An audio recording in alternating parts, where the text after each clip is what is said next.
খাইতেছো তুমি? ওই যে গরুর জন্য একটু ঘাস কেটে নিয়ে আসি গা। আজকে যদি গাঁজা খাওয়া আসো না, তোমার কপালে দুঃখ আছে, বুঝো। না না, আমি গাঞ্জা খাওয়া ছাড়ে দিছি, আমি আর গাঞ্জা কোনদিন খাবো না। তুমি যেভাবে দিব্যি দিছো আরো গাঞ্জা খাওয়া যায়? তুমি চিন্তা করো না, গাঞ্জা টাঞ্জা এই সমস্ত আর খাবো না কোনদিন। গাঞ্জা গাঞ্জা এত বেলা হচ্ছে এখনো গাঞ্জার টান দিতে পাই নাই, মাথাটাই কাজ করে না।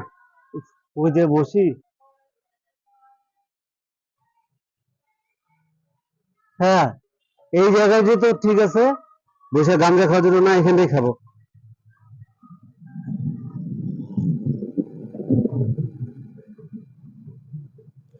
গাঞ্জা গাঞ্জা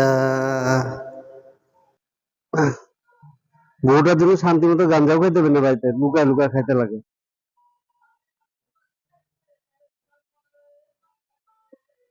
গাঞ্জা গাঞ্জা হুম,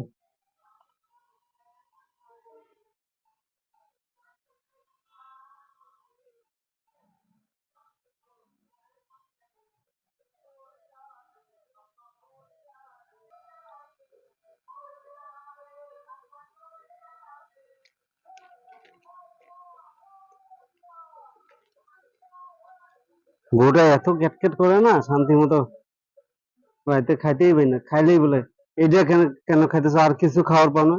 আরে ছেলে মানুষ, এটা না খেলে চলবে? মাথায় কাজ করে না, বুঝে না। হ্যাঁ,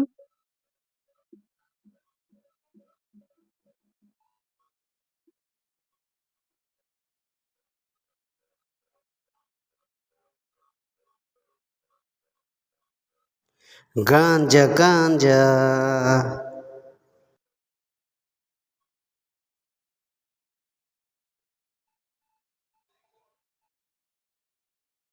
আমি হলাম শিব ঠাকুরের ভক্ত, আর এগুলা খাবো না? শিব ঠাকুরের প্রসাদ এটা। হ্যাঁ, এত বেলা হয়েছে, এখনো আসার নাম নাই। কখন গেছে ঘাস কাটতে আমি যাই না, ঠিক গাঁজা খাইতেছে বসে এসে। গাঞ্জা গাঞ্জা গাঞ্জা গাঞ্জা উফ, ঘুমায় বসছিলাম, অনেক বেলা হয়েছে মনে হয়। বাড়িতে যাই, নাহলে পরে ওইদিকে আবার চিল্লা আল্লাহ করবে। ও একটু আছে, এটা কালকে খাওয়া যাবে, থাক।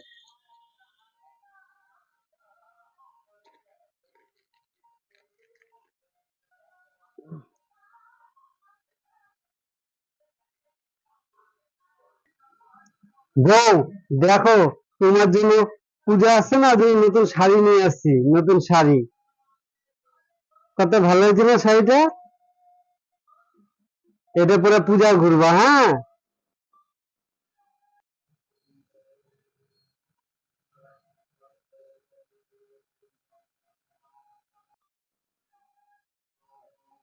কথায় আছে না, কুত্তে যেমন গুখা ছাড়বে না, তুমি যেন গাঁজা খাওয়া ছাড়বে না। গাঁজা খাওয়া চাল হয়ে আসছো, আবার নিজে গামছা খুলে আমার বলছো শাড়ি আনছো।